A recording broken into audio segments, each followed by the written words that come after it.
En visite ce vendredi sur le site du barrage de Soubré, le Premier ministre Amadou Gon Coulibaly va constater l'avancée des travaux de cette infrastructure lancée en février 2013. Il va par ailleurs procéder à la mise en service du premier groupe de production d'électricité du barrage. D'une puissance de 275 MW, l'aménagement hydroélectrique de Soubré est l'un des plus importants projets dans le secteur énergétique au cours de ces 30 dernières années. Il devrait permettre de relever le niveau de l'hydroélectricité en Côte d'Ivoire qui connaît une croissance annuelle de 10%.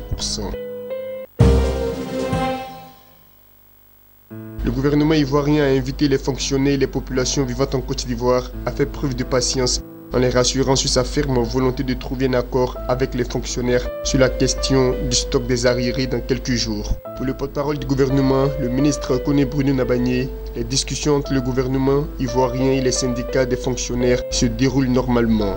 Le montant du stock des arriérés est estimé, selon les syndicats, à 249 milliards de francs CFA. La Direction générale du Trésor et de la comptabilité publique a décidé de mener des campagnes de sensibilisation des populations de l'intérieur de la Côte d'Ivoire. Ceci dans l'objectif de faciliter l'inclusion financière et l'accès aux services bancaires. Ainsi, après les régions de la Marawi et de la Nawa l'année dernière, Cap est mieux cette année sur les régions du Kontougo et du Haut-Sassandra. Une délégation de 4 entreprises de la Scottish Development International a effectué une visite de prospection à Abidjan. La délégation se dit intéressée par la volonté du gouvernement ivoirien d'accroître sa production en gaz et en pétrole. Après l'Angola et le Nigeria, la Scottish Development International est à la recherche de nouveaux marchés en Afrique.